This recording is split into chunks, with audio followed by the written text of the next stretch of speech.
J'ai appris à développer quand j'avais 13 ans. Je me suis très vite intéressé au business. En 2017, je rentre dans le monde Shopify. Je crée ma première app, ça fonctionne pas. En 2020, je crée White Bundle, ma 4e app qui commence à fonctionner. Aujourd'hui, on est toujours dessus. On est une équipe de 7 personnes. Matt de Souza, a.k.a. l'entrepreneur le plus connu en France pour les apps Shopify. Probablement, ouais. On a un bon produit, mais le bon produit ne fait pas tout. C'est-à-dire qu'aujourd'hui, je pense que si jamais tu as un produit moyen, mais que tu as une excellente image de marque, présence, etc., versus tu as un très bon produit, mais au contraire, tu as une image de marque qui est vraiment pourrie, bah, je pense que le produit moyen va gagner. Quand tu décides d'acheter chez une boutique, tu décides pas juste d'acheter le produit, tu vas chercher toute une expérience qui va avec. Actualité, mesdames et messieurs, nous sommes le 11 février et le 10 février 2025, notre cher ami Kanye West a dépensé 8 millions d'euros dans une pub au Super Bowl pour promouvoir son site Yeezy.com. Yeah, you know. Oh, what the hell, bro? Now.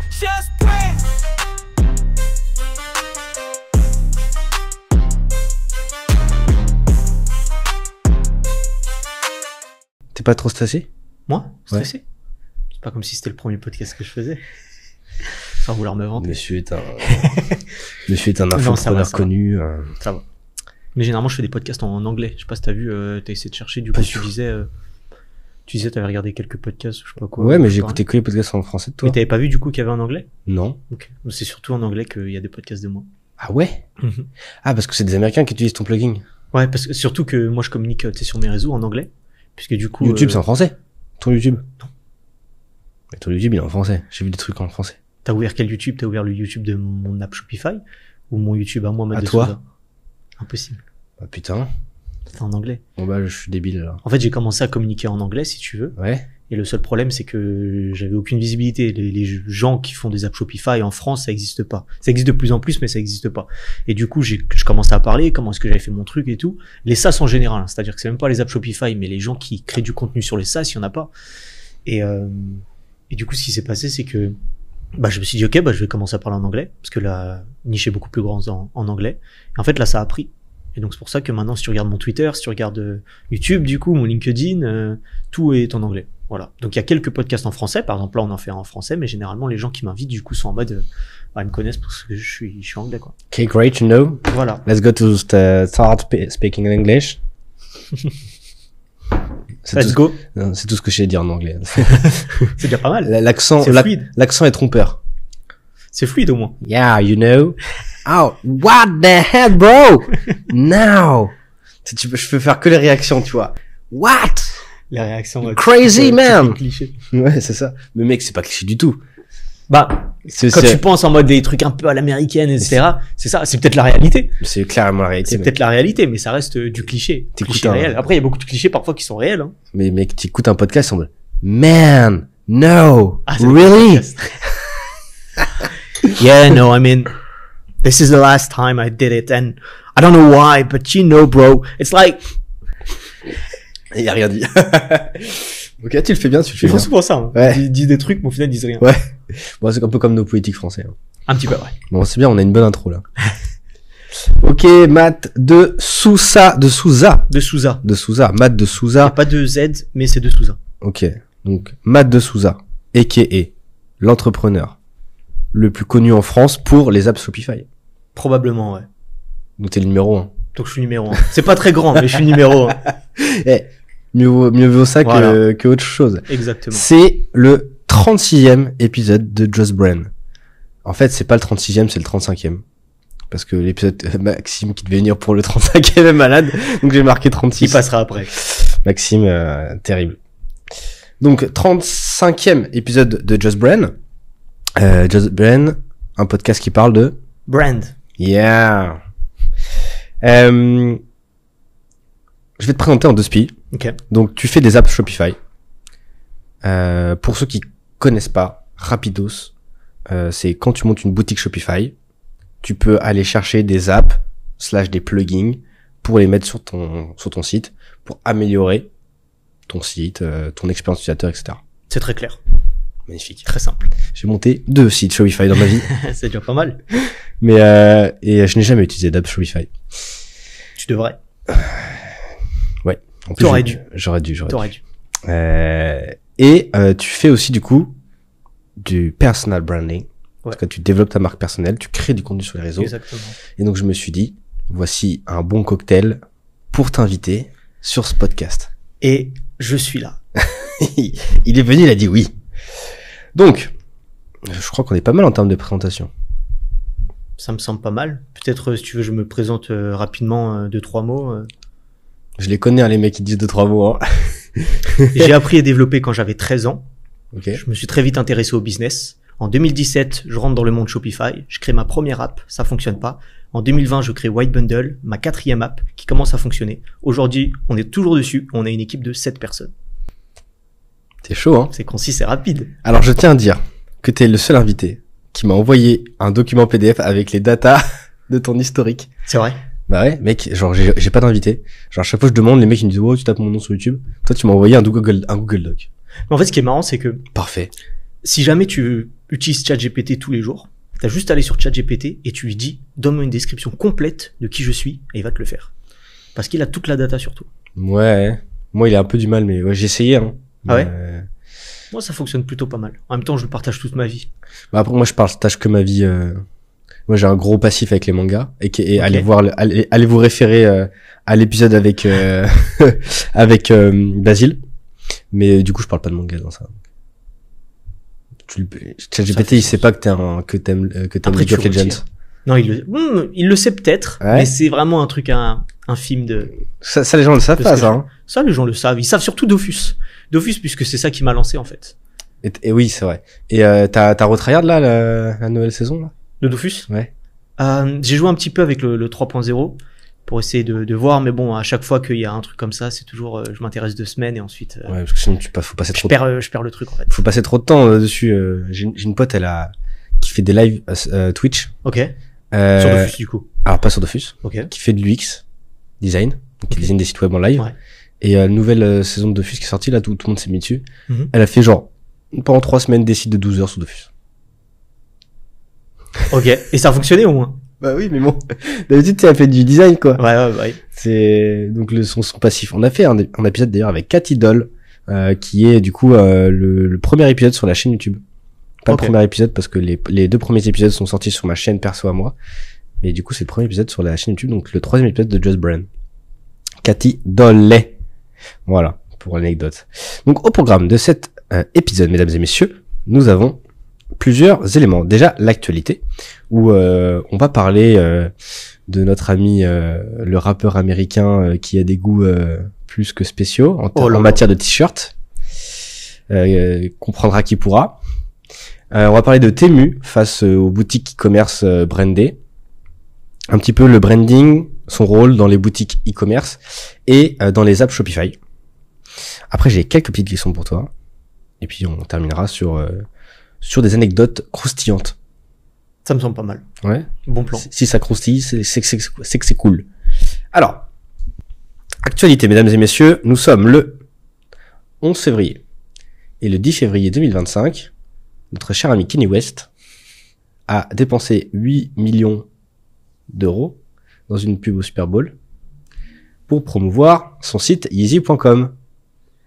Et sur son site Yeezy.com, qui est un Shopify, et qui est un site e-commerce, il y a un seul article disponible, un beau t-shirt blanc avec une belle croix, comment dire, hindoue.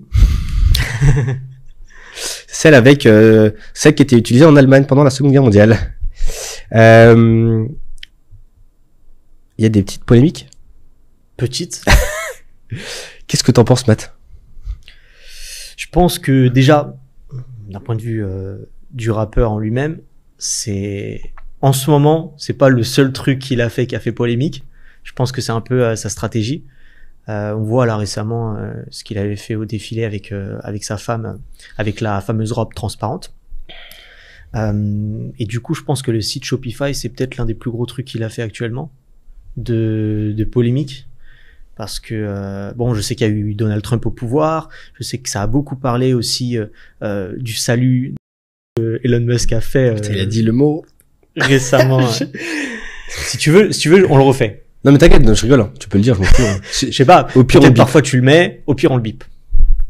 Je sais que moi aussi, il y a ce truc, parfois, les mots-clés, Je sais faut pas, moi, le dire. j'aime bien faire exprès de pas les dire parce que c'est marrant. Mais vraiment, Tu mettras un bip. On bip le truc. Je sais pas, C'est mec. encore mieux.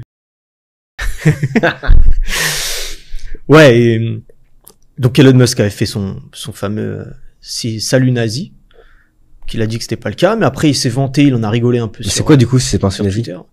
C'est un peu un salut, c'est un peu compliqué Romain, en fait. quoi. Ouais, où il dit en fait mon cœur, je vous donne mon cœur, etc. Il fait ce truc.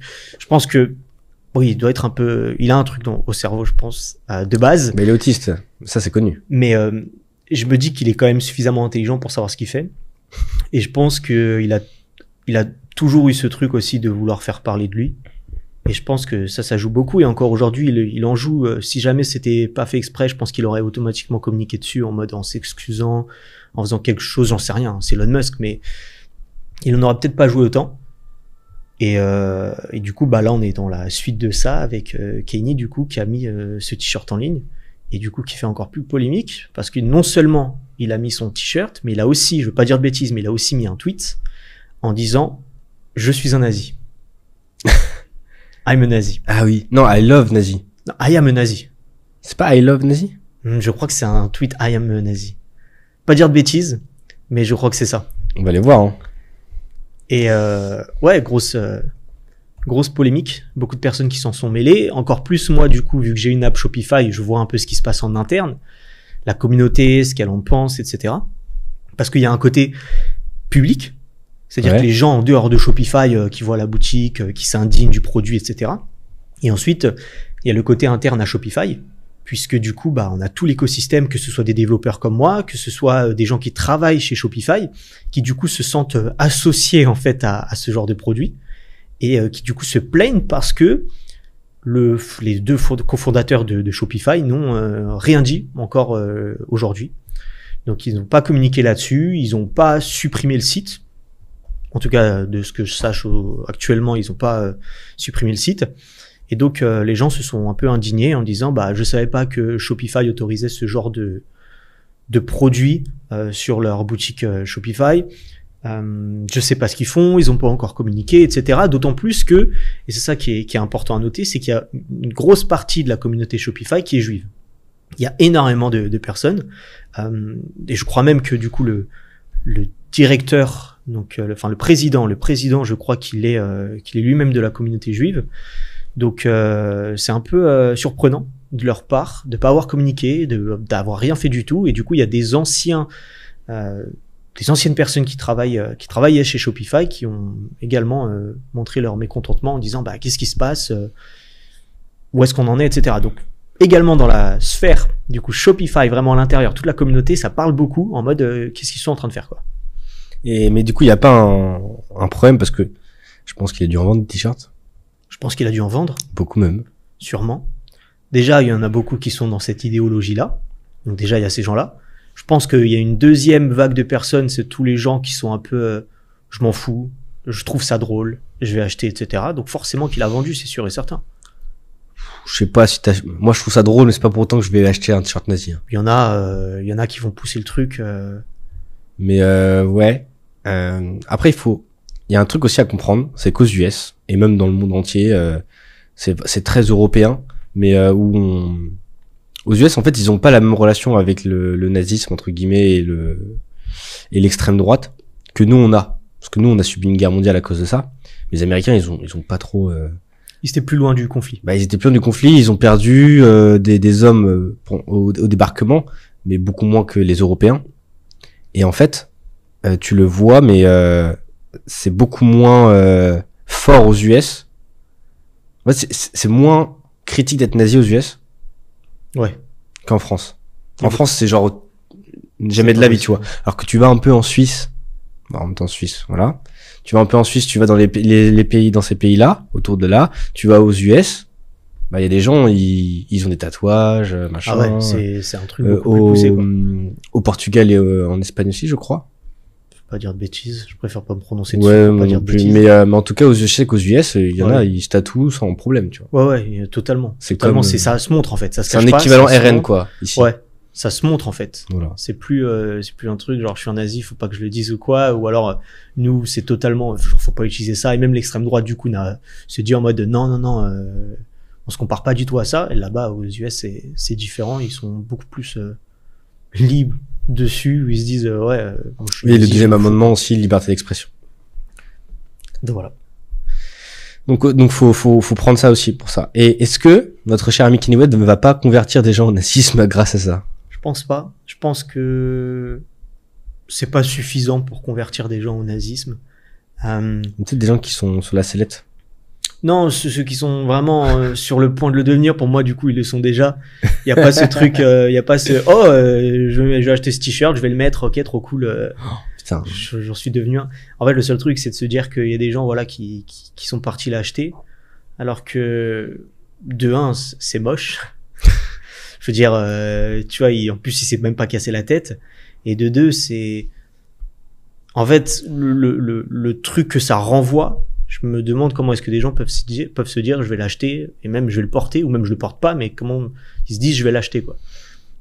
Ouais, mais moi, ce qui me fait halluciner dans l'histoire, c'est que Kanye West, il sait qu'il a de l'impact. Mais bon, honnêtement, je pense que ça vient de Trump et de Musk. Je pense que il a toujours été comme ça. Sa stratégie, ça a toujours été de faire parler. Il en a rien à faire de comment, etc. Bad buzz, il connaît pas, lui, il connaît que le buzz. Ah, Et, tu penses que c'est juste pour faire du buzz? Je pense que c'est juste ça. C'est de un, il sait qu'il allait faire de l'argent avec ça. De deux, il veut juste qu'on parle de lui, parce que depuis je sais pas combien de temps, c'est comme ça qu'il fait son argent au final. C'est toujours, il y a tout le temps des polémiques en fait. Tu peux pas l'oublier, il y a tout le temps des polémiques.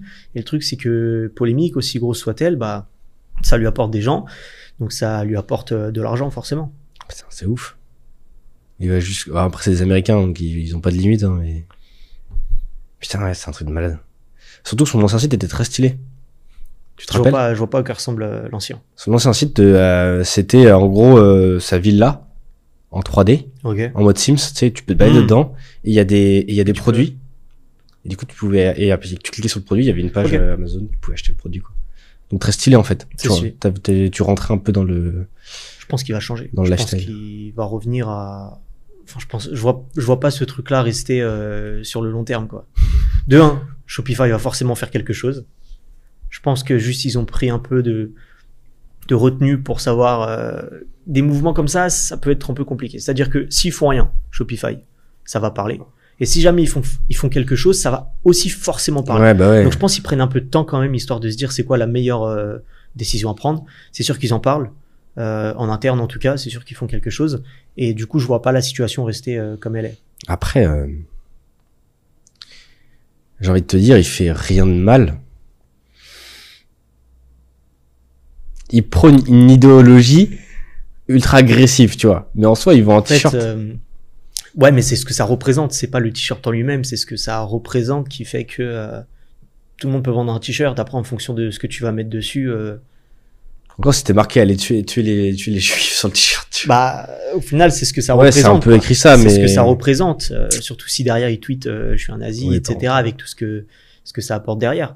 Et je pense que tous les trucs négatifs dans notre histoire, etc., qui sont vus comme super négatifs et tout, aujourd'hui, si jamais t'as quelque chose qui rappelle ce truc-là et qui le revendique et qui dit en mode ça c'est bien, etc., forcément que ça va être négatif, quoi. C'est pas. Peut-être qu'il veut redorer l'image. Oh là là. Oh là là, mais et du coup, toi, tu penses que bon, il va revenir à son ancien site et que tout va se passer tranquille? Moi, depuis le début, ça a toujours été comme ça. Alors, est-ce qu'il va avoir des poursuites? Est-ce que, je sais pas, je veux dire, il y a Trump au pouvoir aujourd'hui, Ouais, c'est donc différent, tout peut se passer, mais ce que je veux dire par là, c'est que, depuis le début, il y a des polémiques sur lui. À chaque fois, entre guillemets, il s'en sort. Il y a toujours quelque chose, donc, je me dis oui, il a fait un gros coup de com', il est content, il reviendra, et puis, ça reviendra un peu à la normale, quoi. Tout va bien. Où va le monde? C'est comme ça. C'est comme ça que c'est aujourd'hui, quoi. Ok, bon, terminons ce point. Vous pouvez donner votre avis en commentaire. Tu mets ce passage-là sur LinkedIn, mec. Les avis, je pense qu'il y a qu'un seul truc à dire dans les avis. Il n'y a pas de. Et voilà, c'est là où on va voir le vrai visage des gens. Mais est-ce que le vrai visage des gens va se montrer dans les commentaires? Ça dépend sur quelle plateforme. Ça dépend sur quelle Tu vas plateforme. sur TikTok, tu vas Ça dépend sur quelle peux avoir plateforme. Et encore, je pense que sur les plateformes comme ça, il y a beaucoup ce truc de jeu en fait. Je joue, je pense que sur les plateformes, notamment TikTok, il y a beaucoup ce jeu dans les commentaires de plus que je dis pas ce que je pense, mais je dis plutôt ce qui va faire rire. Oui. Et je pense que les gens en jouent beaucoup sans nécessairement avoir des avis là-dessus. C'est pour ça qu'on voit beaucoup de choses extrêmes, que ce soit sur le racisme ou que ce soit d'autres choses, et que les gens le pensent pas forcément. Ça reste tout aussi négatif, hein, mais je veux dire, je pense qu'ils le voient pas comme une réelle idéologie, mais plus comme un moyen de jeu pour eux, en fait. Moi, je vais citer un grand homme, Didier Super. Mieux vaut en rire que s'en foutre. Tu connais Didier Super? Ça me parle, mais c'est pas le genre de truc que je vais regarder, quoi. C'est un mec qui a sorti c'est un mec qui chante comme ça, quoi. Il parle comme, dans ses chansons, il parle comme ça, tu vois. Ok. Genre, il a sorti un son, ça s'appelle Le Club des Catholiques. Et le refrain, c'est Jésus-Christ, un jour tu vas revenir. Est-ce que tu iras t'inscrire dans un club de catholiques? Voilà. Et Je vois le genre. c'est un peu paillarde et en même temps il dénonce. Ouais, mais je vois tout à fait. Mais du coup, mais en fait, j'aime bien sa phrase de mieux vaut en rire que s'en foutre.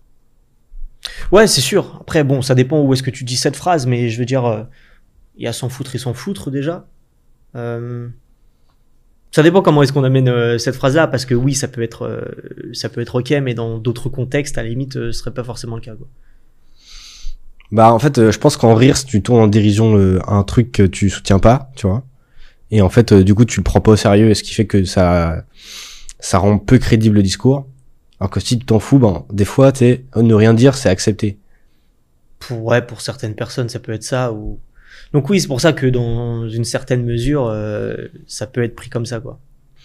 Parfait. Alors parlons d'un autre sujet un peu touchy, Temu. Alors les amis, pour ceux qui ne connaissent pas Temu, parce que Matt, tu ne connais pas Temu, c'est une petite application Je connais pas. Orange. Les ads de Temu sont terribles. Tu sais, c'est des acteurs avec des faux doubleurs français mal faits exprès. Ok. Qui fait oh mon dieu, j'ai découvert cette caisse à outils et ils ont mis du Nutella dessus, tu vois, dans une fausse poubelle. Ouais. Ils ont dit machin, non, prends cette nouvelle boîte à outils Temu, toute neuve, flambant neuve, gratuite sur notre site. Et donc pour expliquer l'histoire, Temu c'est des Ouïghours, des Chinois, bref, tout type de personnes que l'on peut exploiter, genre des enfants, qui font des produits vraiment très low ticket, qui sont produits en masse et qui sont vendus très très peu cher, genre au prix d'AliExpress. Donc c'est une sorte d'AliExpress, c'était quoi le nom bleu là, le logo? Wish, voilà. Wish, je sais pas, j'avais le logo de Stripe dans la tête. C'est pas la même chose. Non. Et donc tous ces éléments là qui sont bas de gamme, ils poussent l'ADS, ils ont un budget marketing aberrant, c'est en milliards. C'est beaucoup. Ouais, ça c'est beaucoup en Europe seulement, ou en France. Ça m'étonnerait pas que ce soit qu'en France. Et en fait, ils sont en perte. Il y a des mecs qui font des vidéos dessus et en fait, ils sont tellement en perte, mais ils se font tellement connaître avec leurs pubs de merde et tout que les gens achètent gratuit des fois.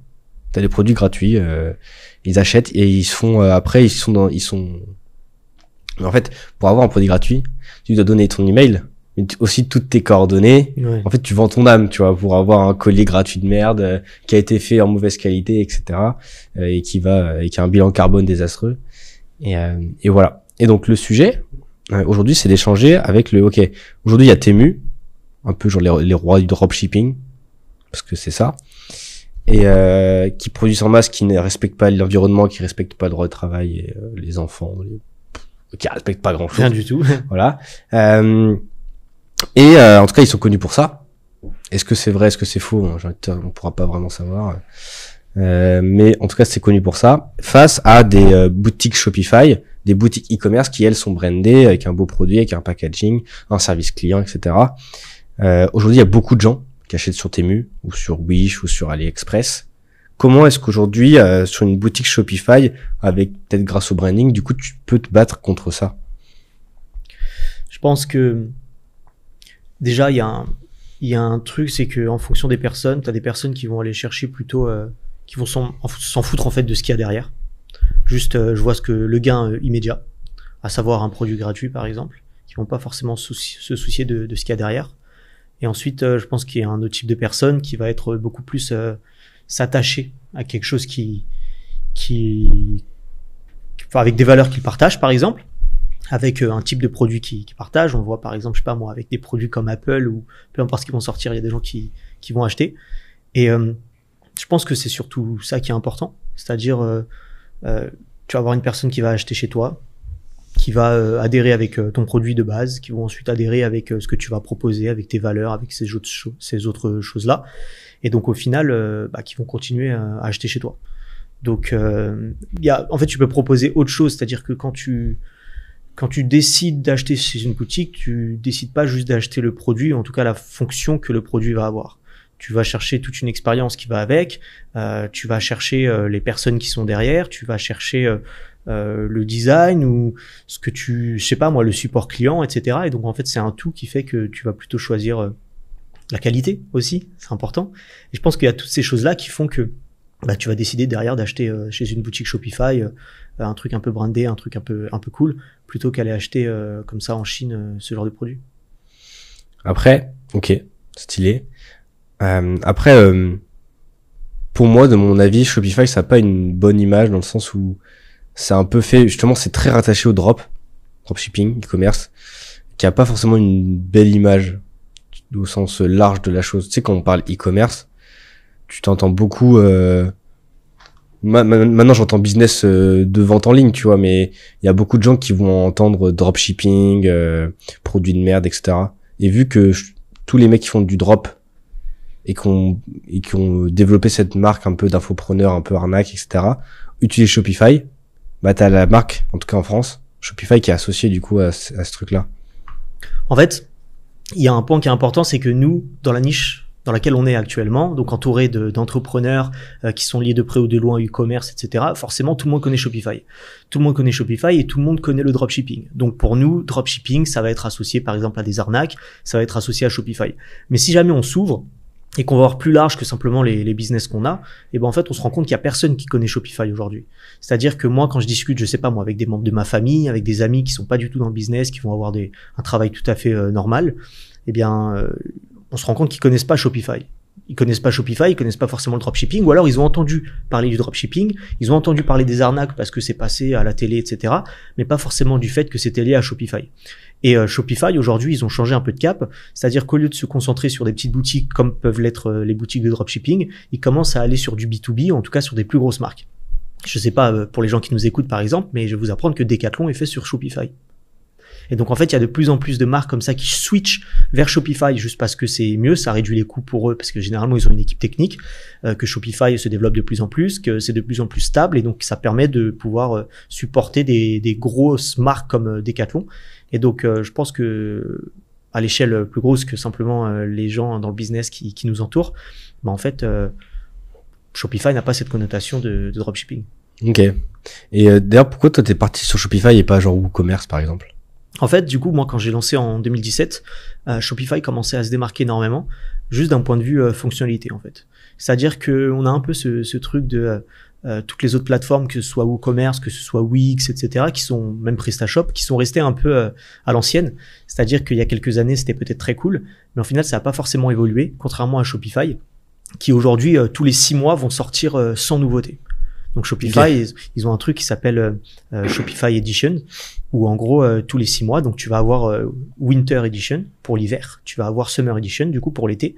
Et en fait, 2 fois par an, donc tous les 6 mois, ils vont annoncer 100 nouveautés qui sortent sur Shopify. Et en fait, les autres boîtes comme WooCommerce, etc., ne font pas ça. Et en fait, par définition, plus tu sors de trucs et plus les gens aiment ce que tu sors, et plus tu vas avoir de personnes qui vont utiliser ta plateforme. Et en 2017, c'était exactement ça. En 2017, Shopify commençait de plus en plus à prendre de l'ampleur. Shopify, ça existe depuis longtemps, mais vraiment 2017, ça a commencé à exploser. Et en fait, tous les gens, du coup, commençaient à utiliser cette plateforme-là. Puisque du coup, c'était beaucoup mieux que les autres, c'était plus rapide à créer une boutique, plus facile, etc. Parce que c'était un peu un truc, t'avais pas besoin de tout faire sur mesure, etc. C'était très guidé, contrairement aux autres plateformes. Et donc, c'était tout naturel pour les gens d'aller dessus. Moi, du coup, en tant que créateur d'app, ou en tout cas développeur, etc., bah en fait c'était beaucoup plus simple d'aller là où les gens se dirigeaient, puisque du coup c'était là où il y avait l'argent. Et donc c'est simplement pour cette raison que j'ai décidé d'utiliser Shopify. Et derrière c'est un cercle vertueux dans le sens où on va avoir plus de gens comme nous, du coup plus de gens vont encore utiliser Shopify. Nous-mêmes on va créer des apps qui vont améliorer les performances ou en tout cas les fonctionnalités de Shopify, qui vont du coup attirer encore plus de personnes, et un cercle vertueux. Et aujourd'hui, on se rend compte, hein, si jamais on regarde la courbe de croissance, que ce soit sur Google Trends ou autre, et que tu tapes WooCommerce, Wix, PrestaShop, Shopify prend le large en fait. Il y a même plus de compétition. Shopify, ils ont vraiment le monopole, et c'est pour ça que je vois cette boîte encore grossir encore plus dans les années à venir. C'est sûr que si tu fais des sortes de keynote un peu à la Apple, tu vois, où tu présentes tes 100 nouvelles options, tu vois, tous les 6 mois, ouais, déjà ils ont compris un truc que les autres n'ont pas compris. Ou alors c'est les autres qui sont un peu à la ramasse. Je pense que les autres sont à la ramasse, mais que Shopify va très très vite. Parce que faire des keynotes, en vrai, c'est classique, tu vois. Soit brander des keynotes, enfin, Apple l'a bien compris, il y en a d'autres qui le font. Mais ok, stylé. Et du coup, c'est comme ça que t'es devenu riche. C'est comme ça que je suis devenu riche au final. Ouais. Parce que du coup, c'est une plateforme qui grossit de plus en plus. Donc, je dirais pas qu'il y a rien à faire, mais ce qui est cool, c'est que moi, quand je crée des apps Shopify, donc plugin Shopify et tout, je bénéficie de la brand de Shopify. Ça qui est important, c'est ça qui est à noter. C'est-à-dire que si jamais j'avais créé une app ou un truc externe à Shopify et que c'était du coup ma propre image de marque, même si on peut le voir, j'ai ma propre image de marque au sein de Shopify. Mais en fait, ce qui est cool, c'est que quand tu installes une application, généralement, tu vas regarder qui a fait cette app. Qui sont les créateurs, est-ce que je peux leur faire confiance, est-ce qu'ils vont pas voler mes données, est-ce qu'ils vont faire un produit de qualité, etc. Donc tu te renseignes un minimum sur qui est-ce que tu es en train de à qui tu es en train d'acheter en fait. Ce qui est cool avec Shopify, c'est que les gens quand ils vont sur Shopify, ils regardent même pas forcément le nom de l'app, ils regardent pas forcément le branding de l'app, ils savent juste que c'est une app Shopify et que par définition c'est un truc de qualité. Et en fait c'est ça qui est cool, c'est qu'on bénéficie du coup de la brand de Shopify pour que les gens installent notre app et pour pas qu'il y ait de friction en fait. Mais donc du coup, j'imagine que tu dois avoir des apps ou des plugins concurrents. Comment du coup tu fais pour te démarquer de cela? Ouais, bah du coup il y a deux choses. Hein. Premièrement, ça va être les fonctionnalités, forcément. Celui qui a les meilleures fonctionnalités, généralement, il va gagner. Maintenant, c'est pas forcément le cas. Il y a beaucoup d'exemples où ça va être pas forcément des questions de fonctionnalité, mais ça va être par exemple ce qu'il y a autour, que ce soit un support client, que ce soit toutes les choses en tout cas qui sont autour et qui sont pas directement liées aux fonctionnalités. Et ensuite, on va avoir un côté un peu branding, c'est-à-dire que si jamais tu as un produit, en tout cas une app qui est beaucoup plus connue que les autres, qui est relayée par les autres, etc., juste parce qu'ils ont beaucoup plus de présence, et ben elle va être choisie plutôt que d'autres apps. Et ce qui est marrant, ce qu'on va se rendre compte, c'est que, je sais pas, moi je vais prendre un exemple tout simple, mais l'application Shopify Klaviyo, qui est pas seulement une app Shopify, mais une app d'email en fait, d'email marketing, beaucoup de personnes vont choisir Klaviyo par défaut, parce que Klaviyo est extrêmement connu, qu'ils ont une marque très forte, qu'ils sont présents partout, qui sont utilisés par des agences Shopify, etc., et en fait, le truc, c'est qu'ils vont même pas aller essayer la concurrence. Pourquoi? Parce que j'ai juste entendu parler de Klaviyo, j'installe Klaviyo, je l'utilise et je cherche pas à comprendre. Mais si jamais tu compares avec d'autres plateformes d'email marketing, peut-être que tu vas te rendre compte que Klaviyo, c'est moins bien. Et en fait, non, c'est juste que tu as une image de marque forte, tu es présente partout.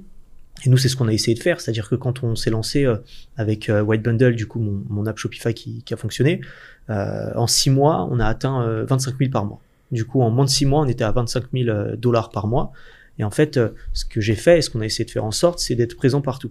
Et pour ça, du coup, dans la niche du e-commerce, tous les gens qui faisaient des vidéos, tous les gens qui parlaient de Shopify, etc., en fait, on a contacté tout le monde en leur disant, écoute, sur le marché francophone, écoute, j'ai créé cette app-là, il n'y en a aucune sur le marché français, est-ce que tu serais chaud de la mettre en avant? Et en fait, c'est tout simple, ils sont français, je suis français, c'est plus simple, donc il y a une espèce de connexion qui se fait puisqu'on est français, ils le mettent en avant, et du coup, qu'est-ce qui se passe sur le marché? Tu vois tous les Français qui vont voir White Bundle, White Bundle, White Bundle, et du coup, en fait, ils vont même pas chercher à comprendre. C'est-à-dire que toi, tu es un Français, tu vas commencer, tu veux une application qui fait ce que je fais, tu vas voir White Bundle partout, tous les gens que tu suis, les vidéos, machin, vont parler de White Bundle, mais en fait, tu vas pas chercher à comprendre. Et parfois, on s'en rendait compte, quand on contactait des personnes qui utilisaient White Bundle et qu'on leur demandait pourquoi est-ce que tu as choisi White Bundle plutôt qu'une autre app, en fait, ils vont pas dire en mode « Ah, j'ai préféré ça, ça, ça ». Ils vont simplement dire « J'ai pas testé les autres applications, j'ai juste entendu quelqu'un parler de White Bundle, du coup, j'ai installé White Bundle ». Et je pense que c'est là la puissance de la brand, quoi. Oui, et aussi parce que vous avez un bon produit.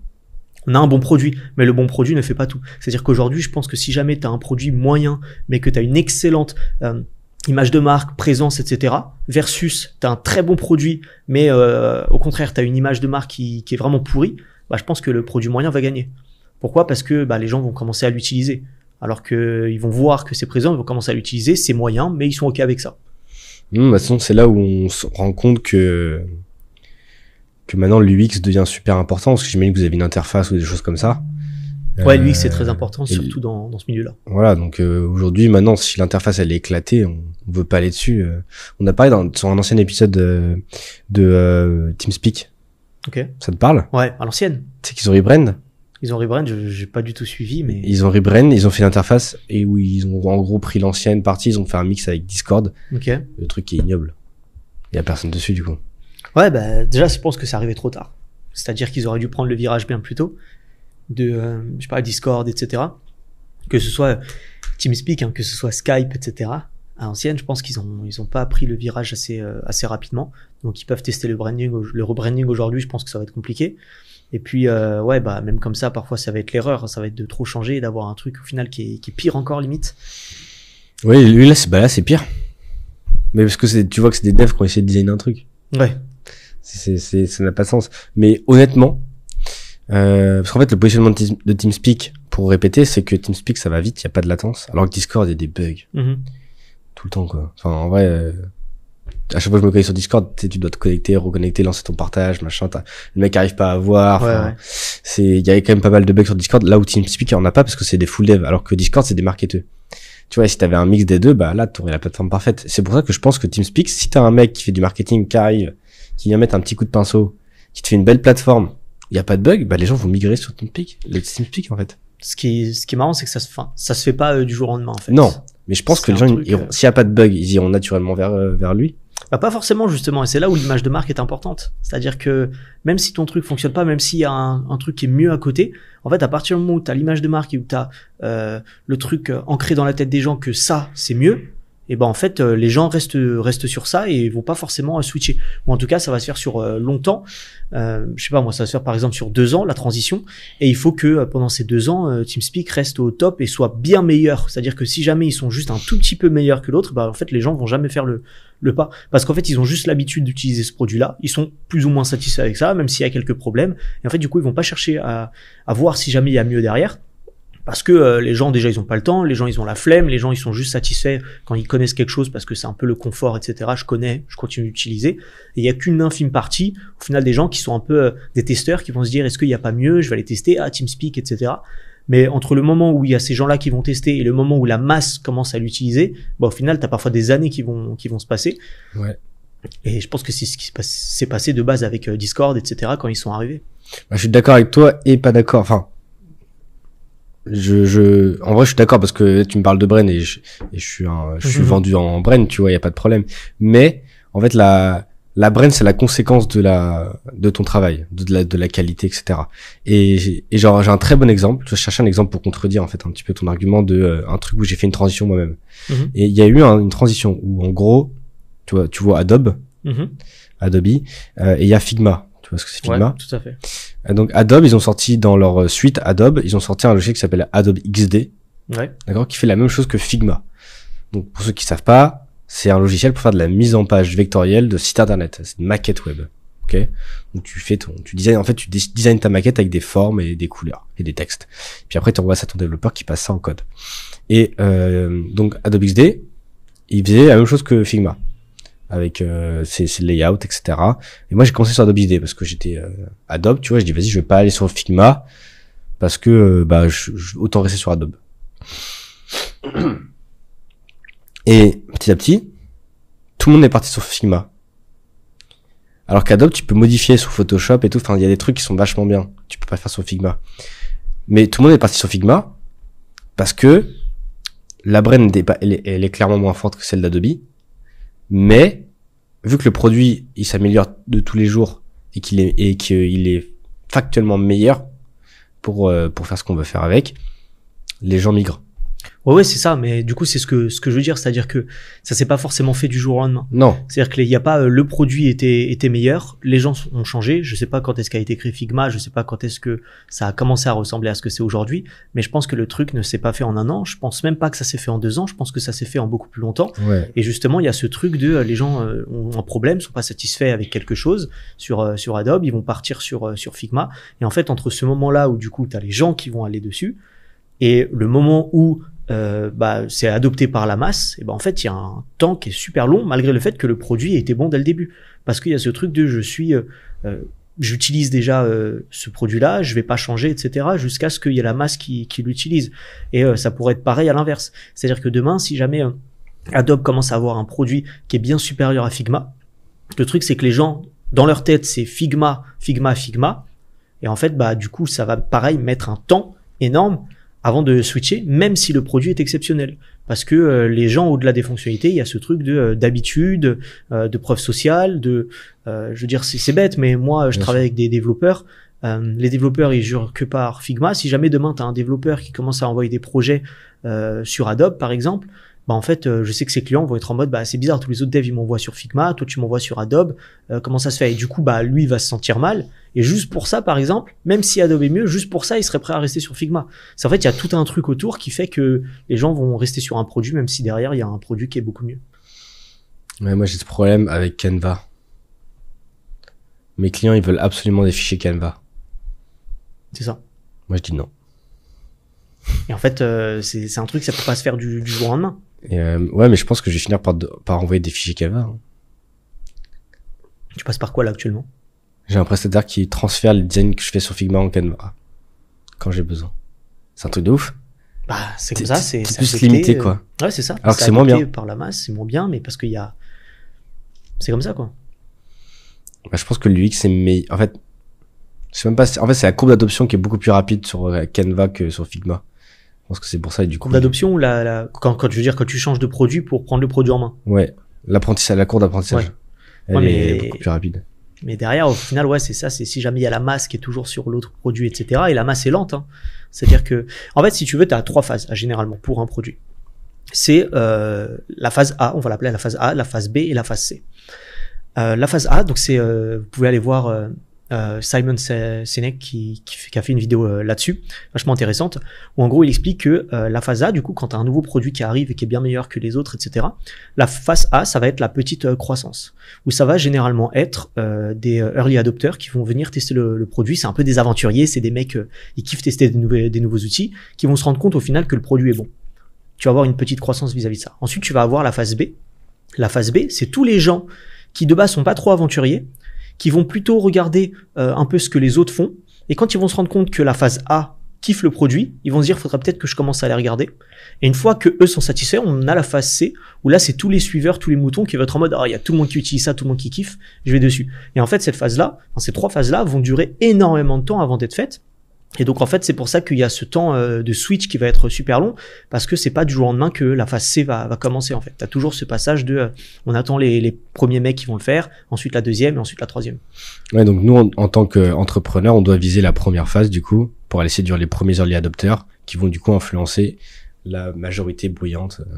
Exactement, c'est-à-dire qu'il faut vraiment se concentrer sur ça. Et c'est pour ça que généralement, ce que je conseille quand on lance un nouveau produit, c'est pas de concentrer sur la masse, mais c'est de se concentrer sur les gens qui ont vraiment le problème bien précis que tu essayes de résoudre. Et comme ça, en fait, tu vas pouvoir construire ton produit avec eux, ils vont pouvoir être contents pour ensuite aller chercher la phase B et ensuite la phase C.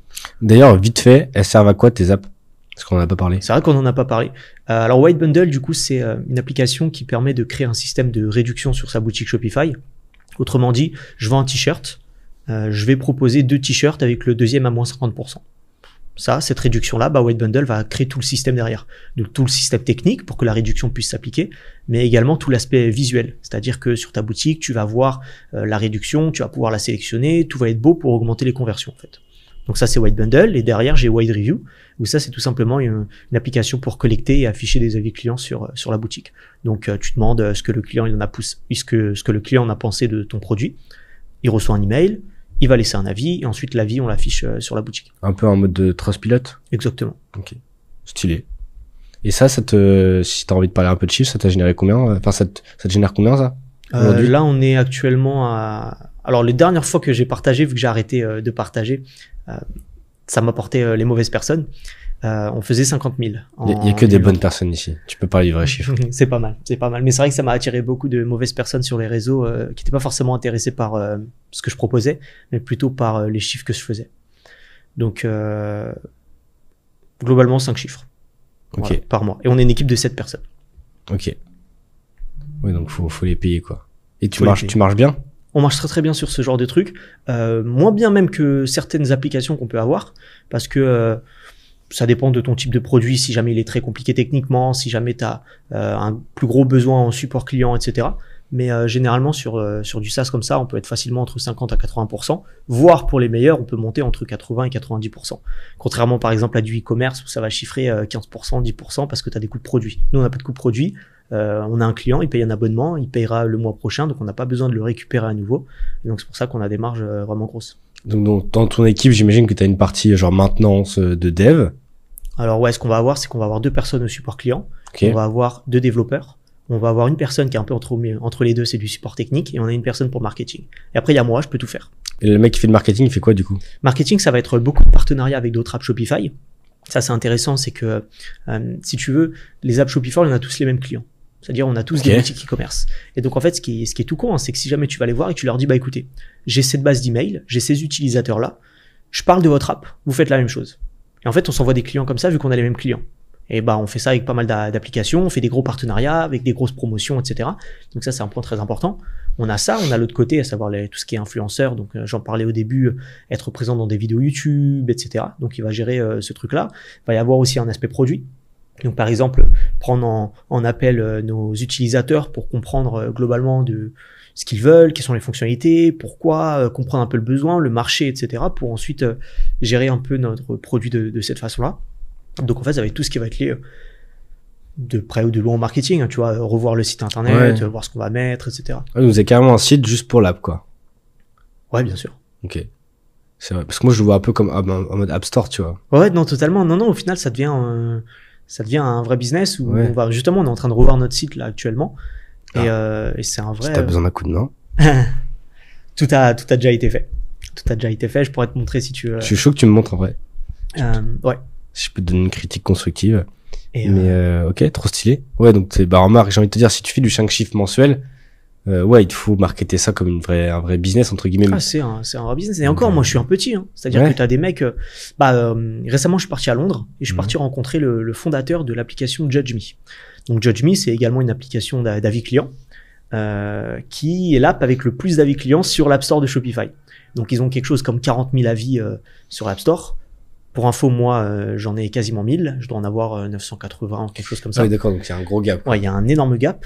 Et en fait, je suis parti rencontrer le fondateur. D'ailleurs, hein, petite info, si j'ai pu rencontrer des personnes comme ça aussi importantes, c'est parce que j'ai une grosse personal brand sur les réseaux. Voilà. Parce que du coup, ils me connaissent, c'est beaucoup plus simple. Bref. Et ces mecs-là, ils font 10 ou 15 millions par an. Et c'est une app Shopify. Ouais. C'est une app Shopify. Hein. C'est de se dire, je crois qu'ils sont une équipe de 100 personnes, quelque chose comme ça. Et en fait, on se rend compte que c'est beaucoup de dev technique, gros produit, c'est tout ce qui est support, etc. Enfin, une grosse partie de leur équipe. Mais tu te rends compte en fait que c'est plus juste le petit plugin que tu installes sur ta boutique, mais que c'est un vrai business au final. Parce que moi, je le vois un peu comme l'extension que tu télécharges sur Chrome. Ouais, mais c'est exactement ça. Mais au final, il y a une vraie équipe, il y a un vrai truc. C'est abusé, hein. Oui, puis il doit suivre les mises à jour de Shopify. Ah ouais, bien sûr. Il y a une vraie équipe, il y a un vrai truc derrière. C'est un produit, c'est vraiment un produit à part entière. C'est juste ça se greffe à Shopify. C'est ouf, hein. Je pense que les gens, moi, j'étais pas au courant avant de... Je savais que ça existait. Ouais, mais on se rend pas compte à quel point c'est gros, en fait. Mais c'est abusé. Et donc, du coup, tu nous as donné un petit peu la recette tout à l'heure. Si on veut brander, communiquer sur une app Shopify, tu vas avoir des influenceurs, partenariats, c'est pas mal. Et aussi, tu vas avoir du coup d'autres apps. Ça, je pense que c'est un deuxième temps. Donc, quand t'as quelque part déjà un produit, déjà des gens qui sont satisfaits et que tu vas améliorer la croissance.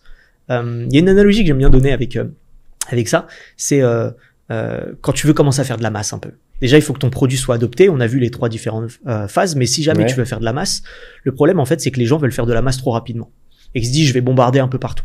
Sauf qu'en fait, comment faut le voir, c'est, imagine-toi que tous ces trucs-là de marketing pour faire de la masse, imagine-toi que c'est un gros bidon d'essence ou d'huile ou de ce que tu veux. Okay. Et que toi, ton app, c'est un petit feu de camp que tu commences à faire.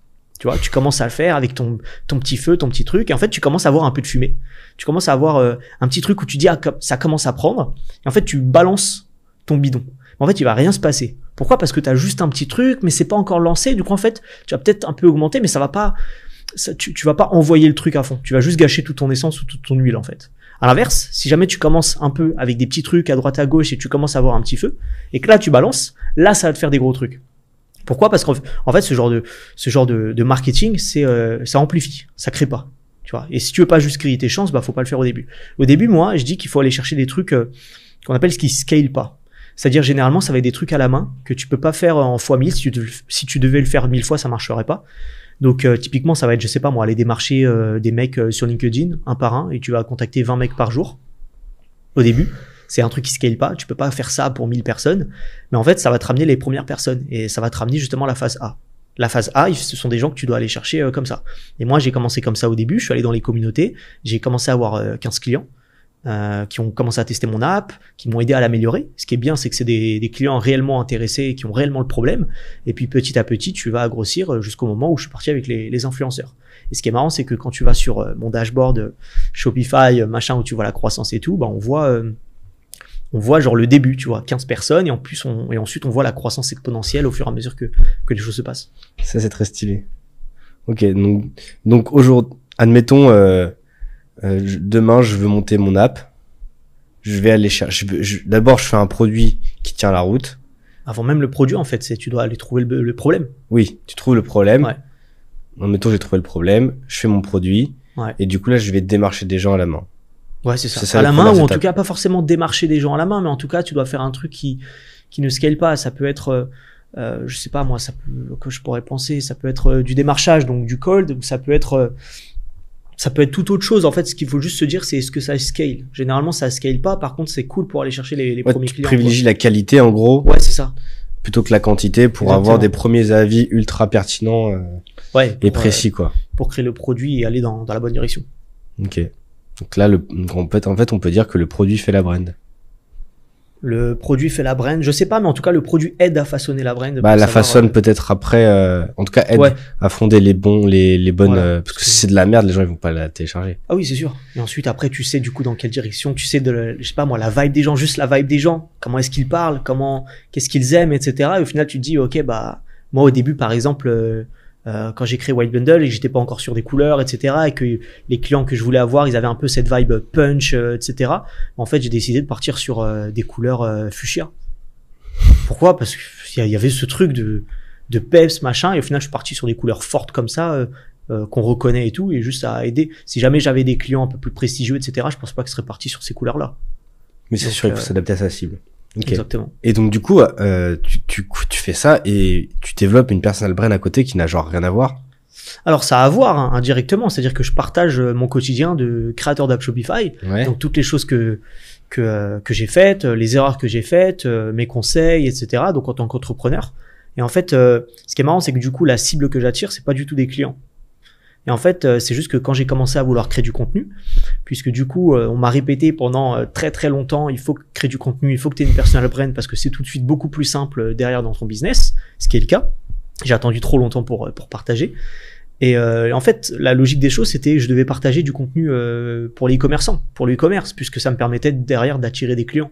Donc, je sais pas, moi, je devais faire, je suis beaucoup sur Twitter, donc je devais mettre des tweets pour expliquer aux gens comment faire plus d'argent sur Shopify, etc. Bref, attirer des e-commerçants. Et le truc, en fait, c'est que ça me faisait pas du tout kiffer. J'étais pas un e-commerçant, moi, j'étais un créateur d'app. Et en fait, ça me faisait pas kiffer. Et à la fin, je me suis dit, tu sais quoi? On s'en fout, je vais juste parler de création d'app Shopify en me disant, même si ça m'attire pas des clients, on verra bien ce que ça donnera, quoi. Et en fait, heureusement que j'ai fait ça et que je me suis pas dit, bah, j'ai pas envie de parler d'e-commerce, donc je ne fais rien. Parce qu'aujourd'hui, en fait, ça me permet d'avoir des opportunités, comme par exemple, on en a parlé, aller dans les locaux du créateur de Judge Me, qui est une app hyper grosse. Du coup, de pouvoir échanger avec lui, ses stratégies, etc. Ça m'a permis également de faire beaucoup plus de partenariats avec d'autres apps Shopify, puisque généralement, maintenant, quand on contacte un partenaire, en tout cas, moi que je le fais, je vais le contacter, par exemple, je sais pas moi, le fondateur sur LinkedIn, je vais aller le voir, je vais lui dire, hey, je suis Matt, j'ai cette app-là, est-ce que ça te dirait qu'on fasse un partenariat? Et parfois, même souvent, le mec va me dire, je te connais, je te suis sur tel truc, etc. Et en fait, forcément, quand le mec te connaît, c'est beaucoup plus simple pour les partenariats. Et c'est des trucs que j'avais pas forcément envisagé. Et pourtant, c'est hyper important. Et c'est le truc de la personal brand. C'est les gens te connaissent, les gens savent ce que t'es, ce que machin. Et au final, bah, ouais, tout est beaucoup plus simple. Le plaisir où tu penses parler à un inconnu, le mec t'a dit, ah, pas mal ton dernier post. C'est exceptionnel. Ouais. C'est exceptionnel. Pour la petite anecdote, une fois, j'étais chez moi. Je suis pas connu. C'est-à-dire que, J'ai 28 000 followers sur Twitter actuellement, donc Ok. ça peut être C'est pas pas mal. C'est pas mal, mais j'ai pas 1 million de personnes qui me suivent, etc. Et moi, c'est très très niché. Ouais, bah C'est-à-dire oui. que je parle d'app Shopify, je suis pas dans une niche que beaucoup de personnes connaissent. Bah, c'est une sous-niche, Voilà. quoi. Et un jour, j'étais dans mon appart et il y a un livreur Amazon qui arrive en bas, qui sonne du coup. Donc je descends, je vais pour récupérer mon colis et en fait je suis vraiment habillé mais schlag quoi. Oui, week-end. Genre voilà, je suis tranquille, je suis chez moi, etc. Je sors, le mec donc il était un peu sur son téléphone ou en tout cas le petit truc Amazon, il se retourne, il me tend le colis, il me regarde en fait brièvement, tu vois, juste le temps de me donner le colis et il se retourne. Et donc il se retourne pour partir et en fait là, il se retourne mais genre hyper rapidement. Il me fixe pendant 2 secondes. Alors je dis 2 secondes et j'insiste là-dessus parce que 2 secondes quand un mec te fixe et tu sais pas pourquoi, C'est long. c'est long, c'est très long. Et donc là, le premier réflexe, c'est je me dis, putain, je suis sorti en mode schlag, qu'est-ce que j'ai sur moi, est-ce que j'ai un truc, machin. Et là, il me regarde juste, il me pointe du doigt et il me dit juste Matt de Souza.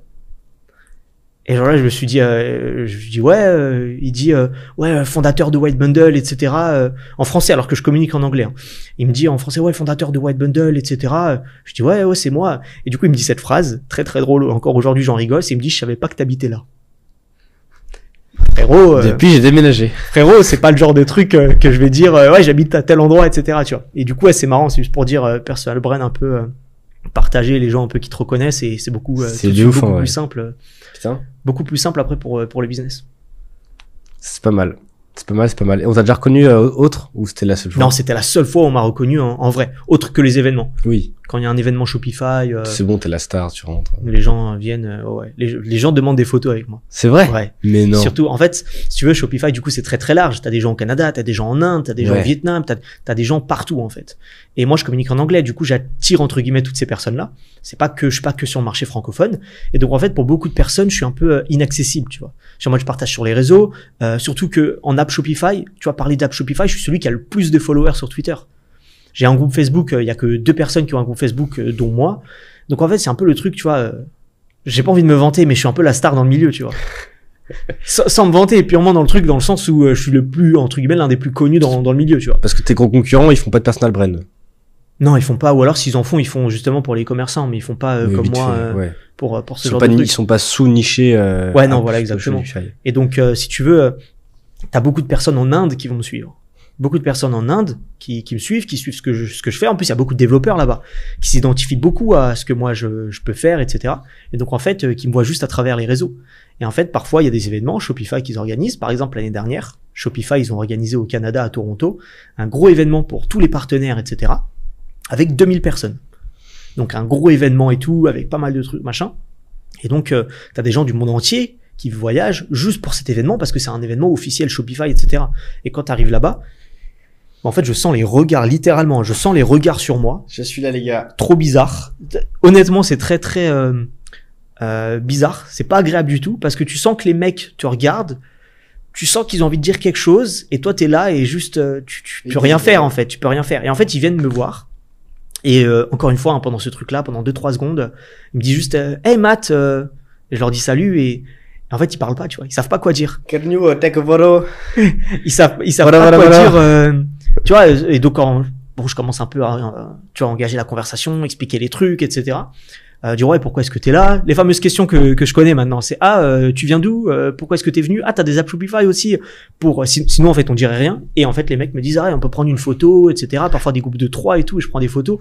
Alors que je suis personne en fait. Je suis personne, tu vois. Et là il y a des mecs aux 4 coins du monde qui ont des photos de moi en mode je suis une méga star. C'est pas le cas. Il y avait un truc comme ça à Londres. J'étais invité à Londres par Shopify en 2022 pour parler donc on stage devant les personnes pour raconter mon histoire sur les apps Shopify. Stylé. Donc là, c'était il y avait que 300 ou 400 personnes. Et comparé aux 2000, je dis. C'est beaucoup, mais comparé aux 2000, c'est beaucoup moins. Et en fait, pendant que je parlais, du coup, moi j'étais suivi pendant cette journée-là par Irène de chez Shopify. Irène, si tu nous écoutes. Elle parle anglais. Bref. Ah. Et en fait, elle me suivait, elle me suit beaucoup sur les différents événements. À chaque fois, c'est elle un peu mon contact direct quand je dois faire des choses, etc. Ok. Et en fait, donc elle me suivait, elle me dit vas-y, tu vas passer à tel moment, on va t'installer le micro, on va te faire machin. Et pendant que je parlais, en fait, quand je suis sorti, elle est venue me voir en me disant ouais, du coup c'était cool, machin. Elle dit pendant que tu passais, il y a 2 mecs qui sont passés. devant moi. Et il y en a un des deux qui a dit ouais, c'est qui celui qui parle du coup on stage, et le deuxième lui a dit ah je sais pas, mais je crois que c'est une star dans le truc, et ça. En mode, mais je suis personne quoi, je suis personne.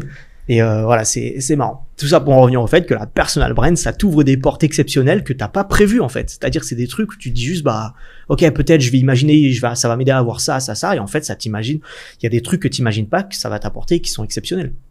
Ouais, et puis en plus, quand tu postes sur Twitter, tu vois 30 000, mais en fait, tu sais comme t'as l'impression d'en parler à 30 mecs, tu vois, à 30 pélos. C'est ça, surtout que j'ai pas 30 000 likes sur tous mes posts. Ouais, en plus. Et pourtant, en fait, 30 000 derrière, t'as beaucoup de personnes derrière, et que si jamais tu les mets dans une pièce tous et qu'ils te connaissent, machin, là, tout de suite, ça, tu te dis, ah putain, c'est vrai qu'il y a du monde. Hein. Quand même. Ouais, il y a du monde. Quand même. Moi, je l'ai vu quand j'ai fait un drama sur LinkedIn, où j'ai drop un name. La meuf s'est fait ban 2 heures après. Oh. Parce qu'elle m'a copié, en gros. Ouais. Et je l'ai vu dénoncer et elle s'est fait ban, mec. Bah, après, ça fait des bans, heureusement pour elle, mais parce que je souhaitais pas, mais mec, quand même, 16 000 abonnés, c'est pas tant que ça, tu vois, sur LinkedIn. Ça va vite, hein. Et mais du coup, ouais, c'est là que tu te dis, putain, mais il y a beaucoup de monde, quand même. Ouais. Et en fait, il y a tellement de gens qui parlent pas. Ah ouais, c'est la majorité silencieuse. Ouais. Putain, et ces mecs-là, et souvent, c'est ceux qui sont le plus émotifs, qui sont le plus à fond dans la vraie vie. Mais ça c'est marrant, c'est-à-dire qu'il y a des mecs des fois, encore une fois, toujours à ces événements-là, un mec qui est venu me voir, il m'a pas demandé de photo celui-ci. Par contre, il me dit un truc du style ouais, je te suis depuis je sais pas combien de temps. Le mec je le connais pas. Hein. J'ai commencé une app Shopify grâce à toi, je fais de l'argent grâce à toi maintenant et j'ai pu quitter mon job, etc. Et le mec en fait, tu vois, je lui ai jamais parlé, je l'ai jamais vu, j'ai machin, il me dit juste ça, tu vois. Déjà c'est hyper gratifiant, tu te dis putain c'est cool, machin, ça a un impact ce que tu fais, mais surtout que t'as beaucoup de personnes comme ça au final qui ils t'ont jamais parlé, ils t'ont jamais commenté un truc, ils ont machin, mais en fait derrière ils sont là, ils écoutent, et en fait le jour où ils te voient, ils vont te le montrer, tu vois. C'est là que tu vois, et que tu comprends pourquoi est-ce que les Better Call Saul de Oussama, ils sont toujours blindés, en fait. C'est la personal brand. Donc, mais ouais, et puis moi je le vois, j'ai des jeunes qui me contactent de plus en plus et qui me disent qui regardent mes vidéos, sur du conseil de branding, mec, et je trouve ça trop stylé, en vrai. C'est ça. Donc, même si on a 200 vues, 200 vues sur une vidéo, tu te dis, oh putain, il y en a, ils font 1 million, je sais pas quoi, et en fait, 200 vues, tu te dis, putain, tu mets les 200 personnes qui ont vu ta vidéo. Il y a 200 pélos qui ont aimé le truc, quoi. C'est beaucoup. Les amis, c'est le moment de mettre un commentaire si vous êtes là. Si vous êtes resté jusqu'à là, ça veut dire qu'il faut mettre des commentaires. Silencieuse. Sortez de l'ombre. Sortez de l'ombre. Et tu sais quoi, j'ai eu le dernier commentaire de ma vidéo YouTube, pas podcast mais YouTube, j'ai eu un abonné qui disait je fais partie de la majorité silencieuse, je te mets un commentaire. Parce qu'il y avait pas de commentaire sous la vidéo, elle a dû avoir pitié. C'est marrant. Mais ok, très stylé. Bon bah les amis, si vous voulez sortir une app Shopify, c'est le moment. Vous avez tout ce qu'il faut. De toute façon, en plus on peut te DM, tu réponds. Ouais, je réponds. Je réponds quand j'ai le temps, mais je réponds. Ça va, t'as été rapide avec moi. Bah c'était un WhatsApp. Ouais. Les gens ils ont pas mon WhatsApp. Ça y est, vous voulez son WhatsApp les gars? On m'a déjà demandé, on m'a dit ouais WhatsApp et ça, j'ai contact email. Généralement le truc pro je garde sur les emails. Ouais, t'as raison. Moi je passe que par le WhatsApp parce que ça fait plus tu sautes le mail, c'est comme le barrage secrétaire, tu vois. Tout de suite ça devient plus genre une personne qui te démarche, mais ça devient un ami quoi. C'est ça. OK, trop stylé. T'as appris quoi cette semaine? Truc stylé. Je reviens de Laponie. J'ai appris que mon corps pouvait supporter une eau très très froide alors que je déteste le froid. Donc c'est un truc très finlandais où en fait tu vas dans un hammam. Tu vas dans le hammam, tu passes quelques minutes le temps que ton corps soit bien chaud. Et ensuite tu vas dans l'eau glacée, donc à 0 degré avec des turbines pour pas que ça gèle, etc. Et en fait tu y restes 20 secondes, pas plus, mais faut pas rester longtemps sinon ton corps tu meurs. Ton cœur ne va pas aimer. Tu sors. Tu retournes dans le hammam, tu recommences, et j'ai fait ça 5 fois. Et je pensais que j'en étais pas capable. Et je me suis dit, si je vais en Finlande, c'est un truc connu là-bas, il fallait que je fasse. Et je me sentais pas capable de rentrer une fois. Mais alors de le faire 5 fois, absolument pas. Donc déjà, je me suis montré, j'ai appris que mon corps pouvait faire ça, et que mon cerveau pouvait se dire, vas-y, continue d'avancer dans le lac. Et sinon, d'un point de vue pro, en ce moment, je me renseigne beaucoup sur la prise de décision. Sur du coup comment prendre des décisions au quotidien, parce qu'au final on s'en rend pas compte, mais ça fait partie, c'est l'un des points les plus importants au final dans le business. C'est jusqu'au début on s'en rend pas compte, on prend les décisions un peu de façon hâtive, mais on se dit pas, bah, si jamais tu prends une décision en fonction de ce que tu vas décider, ça se trouve, ça va tout changer dans ton business. Et en fait, je me renseigne beaucoup parce que tu as des bouquins vraiment là-dessus. Je connais même pas le nom du bouquin sur lequel je suis actuellement. J'ai pas le nom. J'ai pas le bouquin avec moi.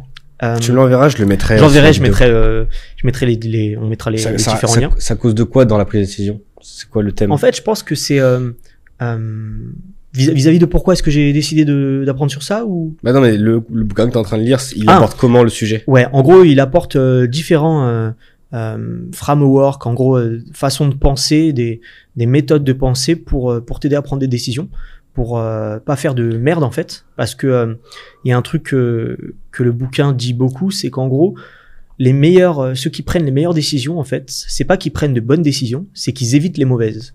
Et ça, c'est un point hyper important, c'est de se dire, bah, le but, c'est pas que tu prennes toutes les meilleures décisions, c'est juste que c'est un peu comme quand tu joues aux échecs, en fait.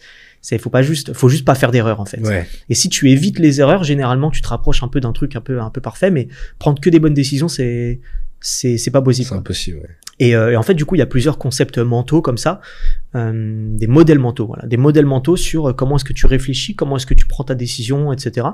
Et bon, l'un des modèles, par exemple, que je suis en train d'apprendre en ce moment, c'est poser la question et après. En gros, tu veux prendre une décision, imagine-toi que tu as déjà pris cette décision et tu te demandes et après. Qu'est-ce qui se passe après? Et en fait, ça te permet parfois tu te projettes pas assez sur qu'est-ce qui va se passer après cette décision. Et au final, quand tu te projettes, tu te rends compte que finalement, ce truc-là va amener ça va amener X, etc. Et en fait, c'est pas la bonne décision. C'est un truc tout simple que parfois on va faire de façon naturelle, mais au final, on va pas forcément le faire tout le temps, alors que c'est hyper important. Donc ça, c'est l'un des points. Je sais pas moi, tu décides de vouloir ouvrir, je sais pas, t'as un business, tu veux ouvrir un deuxième business. Tu te dis en mode ouais, je pourrais faire plus d'argent, etc.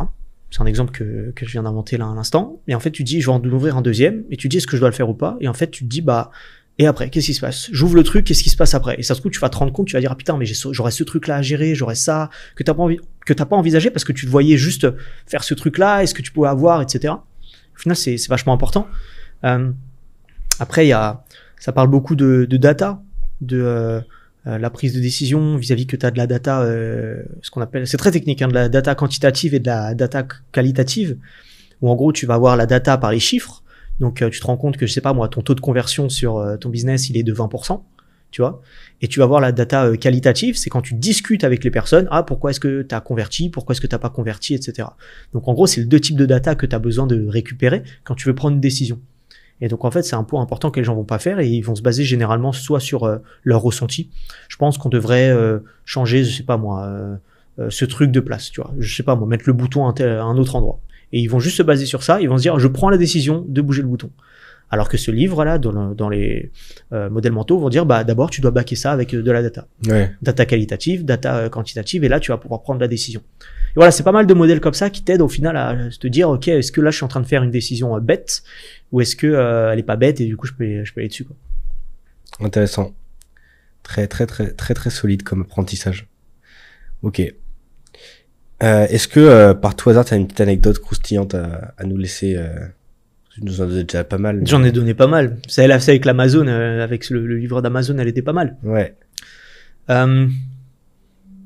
Anecdote, je pense que je réutiliserai celui d'Amazon. Hein. C'était pas mal. Ouais, bon, t'as besoin de la répéter, t'inquiète. Tu veux que je la répète là? Non, t'inquiète. Ouais, je pense que celle d'Amazon, c'était une des plus drôles. Celle où aussi les photos. Surtout la première fois qu'on m'a demandé une photo, où t'es en mode on peut prendre une photo, tu sais, ça te prend dépourvu, genre pourquoi? On m'a pas encore demandé d'autographe. Un jour, peut-être ça va venir. Ouais, fais gaffe, c'est bien parti. Hein. Mais ouais, des petites anecdotes comme ça, c'est marrant. Si tu dois résumer en une phrase, du coup, le rôle du branding dans ta boîte. Je dirais que c'est essentiel. En une phrase, c'est essentiel. Je pense que c'est très simple. Et tu peux pas avoir de business sans branding, en fait. Et même si tu te dis en mode ouais, moi j'ai pas de branding, etc. Au final, je pense que t'en as quand même un. Et juste, moi, je me dis, bah, est-ce que tu préfères un que tu as créé ou est-ce que tu préfères un qui a été créé soit par les autres, qui t'ont mis dans une case, ou soit par hasard, etc. Matt, dans la vie, il y a deux types de personnes. Il y a ceux qui ont un branding, qu'ils ont fait eux-mêmes et qui maîtrisent, et il y a les autres qui le subissent. Mais tout le monde a un branding. C'est ça. Je l'ai raté, mais bon, le fond est là. On a l'idée. Ceux qui le maîtrisent et ceux qui le subissent, quoi. On a l'idée Mais générale. ouais, tout le monde a une marque de toute façon. Ah ouais. Enfin, tout le monde rejette des émotions, tout le monde a créé des associations, donc tout le monde a une brand. Faut juste savoir si tu veux la maîtriser ou non. Mais ok, trop bien. Écoute, ça fait 1 heure. C'est top. Merci mec. Avec plaisir. C'est le Merci à moment de s'abonner. Abonnez-vous. Mettez des commentaires, la majorité silencieuse. Mettez des commentaires, des likes, les 5 étoiles si vous êtes sur des plateformes de podcast audio. Où est-ce qu'on te retrouve? On Toi. retrouve LinkedIn, Matt de Souza, ou alors Ouais. Twitter, Matt de Souza. T'es en français sur LinkedIn? Non, je suis en anglais partout. T'es partout Faut en anglais. comprendre l'anglais. Ok, speak English. Yeah. Mais le contenu anglais, en fait, quand tu compares avec le contenu français, il est à des années-lumière. Donc en fait, C'est pour ça en fait que t'es aussi chaud, mec. T'es à des années-lumière apprenez, de nous. apprenez à parler anglais, ça évolue. Même certains livres que je vais lire n'ont pas été traduits en fait. Donc Ouais, en c'est fait, vrai. moi, tous mes livres, je les lis en anglais. Oh, Et en fait, c'est mon rêve. ça change tout quoi. Très stylé. Ok. T'as une petite reco pour un prochain invité? Ouais, on parle de branding et du coup, ça m'avait fait penser à James Ouais. de Podspace, qui est un très bon ami. On avait fait une vidéo un jour ensemble. Et je pense que c'est cool parce que j'aime bien ce qu'il fait vis-à-vis du design, vis-à-vis des brands. C'est qu'il avait un peu un podcast sur TikTok avec sa femme, avec un truc un peu brandé, un peu cool. Donc je pense que ça pourrait être pas mal de discuter avec lui. Bah écoute, ouais, il nous parlera de l'expérience client chez Smooth. Hein. Bah je crois qu'il est content de son logo hein, parce qu'il le met partout. Hein. J'espère. Tu aimes bien le logo de Podspace? Tout est bien, ouais. Ouais, nickel. C'est petite icône de micro pour Pod et puis un rond pour Space. Simple, efficace. C'est bien. De toute façon, ça va être simple. Hein. Pas Ouais, besoin de faire nickel. compliqué. Ok, trop bien. Bah écoutez, merci les amis d'être restés jusqu'à la fin de cet épisode. Ça fait plaisir. Encore une fois, je vous incite fortement à interagir avec notre contenu. Allez me suivre. Et si jamais vous voulez une photo, n'hésitez pas. Voilà, vous pouvez, on vous donnera l'adresse en commentaire. Le livreur à Amazon connaît l'adresse en tout cas. Mais merci, c'était Matt et Arthur pour un épisode de Just Brand. Travaillez bien. Just